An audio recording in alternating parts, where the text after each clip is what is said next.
मिन्नल मुरली या मिन्नल मुराली मूवी में आपने ये सीन तो देखा होगा, जब हमारे हीरो और विलन को पावर मिलती है तो पावर के दौरान उनके मुंह से अजीब सा एक सफ़ेद नीला सा चिपचिपा पदार्थ निकलता है। फिल्म देखते हुए आपने भी ये देखा होगा और आपने सोचा होगा कि ये क्या है और ये क्यों निकल रहा है। इसके बारे में हमें फिल्म में कोई भी एक्सप्लेनेशन नहीं दी गई है, लेकिन आज मैं आपको इसकी एक्सप्लेनेशन देने वाला हूँ। तो इसको जानने के लिए सबसे पहले आप इस सीन को याद करिए, जब डॉक्टर हमारे जेसन यानी कि हीरो की रिपोर्ट्स देखता है, जब उसके ऊपर बिजली गिरती है और वो हॉस्पिटल जाता है। रिपोर्ट देखते ही डॉक्टर के मुंह से सिर्फ ओ माई गॉड निकलता है और वो पूरा का पूरा हैरान रह जाता है। इससे हमें एक क्लू मिल जाता है कि जेसन के खून में ही कुछ ना कुछ गड़बड़ हो गई थी, और अगर वो हमें बता देते हैं क्या गड़बड़ है तो आज ये रहस्य नहीं रहता। तो चलिए इस रहस्य से पर्दा उठाने की कोशिश करते हैं।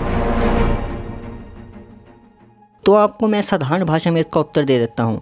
इसका उत्तर बहुत ही सिंपल है। हमारे खून में जिस रंग का प्रभाव सबसे ज़्यादा होगा उसी रंग का खून हमको दिखाई देगा।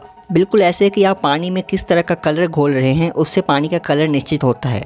चलो मैं आपको डिटेल में समझाता हूँ। देखो, हमारा खून 4 चीज़ों से मिलकर बना होता है: plasma, red blood cell, white blood cell और प्लेटलेट्स। और देखिए इन सभी का अलग अलग रंग होता है, लेकिन इन चारों रंगों में से जिस रंग की चीज़ हमारे खून में सबसे ज़्यादा अधिक मात्रा में पाई जाएगी, हमारे खून का रंग वही होगा। तो हमारे खून का रंग लाल क्यों होता है? बिल्कुल सही, क्योंकि हमारे खून में रेड ब्लड सेल बहुत अधिक मात्रा में होते हैं, इसीलिए हमारे खून का रंग लाल होता है। तो अगर किसी वजह से इन चारों में से किसी एक चीज़ का प्रभाव कम और दूसरी का ज़्यादा बढ़ जाए तो हमें खून का रंग बिल्कुल अलग दिखाई दे सकता है। और यही जेसन के केस में हुआ है। जेसन के खून में व्हाइट ब्लड सेल या फिर हम कह सकते हैं प्लेटलेट्स, इनकी मात्रा अधिक होने के कारण ही उसके मुंह से चिपचिपा पदार्थ निकल रहा था। इसमें हमें कुछ प्रतिशत व्हाइट ग्रे सा दिखाई दे रहा है और बाकी सारा का सारा हमें नीला दिखाई दे रहा है। वो नीला क्या था उसके बारे में आगे बात करते हैं। व्हाइट और ग्रे तो हम समझ गए कि प्लेटलेट्स और व्हाइट ब्लड सेल की मात्रा अधिक हो गई थी।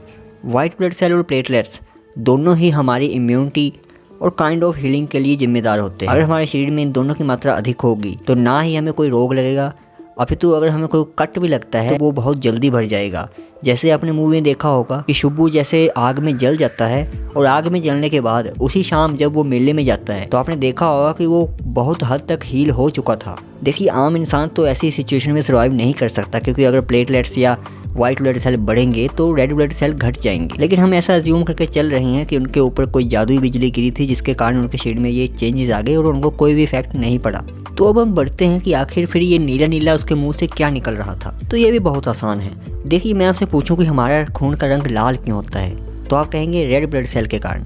मैं बोलूं कि रेड ब्लड सेल लाल क्यों होते हैं, तो आप बोलेंगे हीमोग्लोबिन के कारण। तो आप बिल्कुल सही हैं, लेकिन दुनिया में सिर्फ हीमोग्लोबिन ही नहीं है, और भी कई सारे अलग अलग तरह के सब्सटेंस पाए जाते हैं, जैसे हीमोसैनिन जो कि नीले कलर का होता है और बिलीवर्डिन जो कि ग्रीन कलर का होता है। तो अगर हमारे खून में हीमोग्लोबिन की जगह हीमोसैनिन आ जाए तो हमारे खून का कलर क्या होगा? जी हाँ, ब्लू होगा। और यही हमारे जेसन के केस में हुआ है। जी, ऐसा नहीं है कि उसके खून में हीमोग्लोबिन की जगह हीमोसैनिन आ गया है, बल्कि उसके खून में दोनों आ चुके हैं और दोनों के अपने अपने फायदे हैं। जहाँ पे हीमोग्लोबिन हमें तेज और फुर्ती से काम करने में मदद करता है, वहीं पे हीमोसैनिन वाले जीव ठंडे एनवायरनमेंट में अच्छी तरीके से सर्वाइव कर सकते हैं और वो कम ऑक्सीजन पे भी सर्वाइव कर सकते हैं। तो मुझे लगता है आपने सभी कड़ियों को जोड़ लिया होगा, और अगर आपने नहीं जोड़ा तो मैं आपके लिए जोड़ देता हूँ। असल में हमारे जेसन के खून में हीमोग्लोबिन के साथ साथ हीमोसैनिन भी है और प्लेटलेट्स की मात्रा भी अधिक हो चुकी है। इसलिए डॉक्टर उसकी रिपोर्ट्स देख के बहुत अधिक हैरान हो गया था और वो खुद पर्सनली उसको देखने गया था कि ये इंसान जीवित कैसे है। तो ये तो थी मेरी थ्योरी जो मैं आपको बताना चाहता था। मिलते हैं तब तक अगली वीडियो में।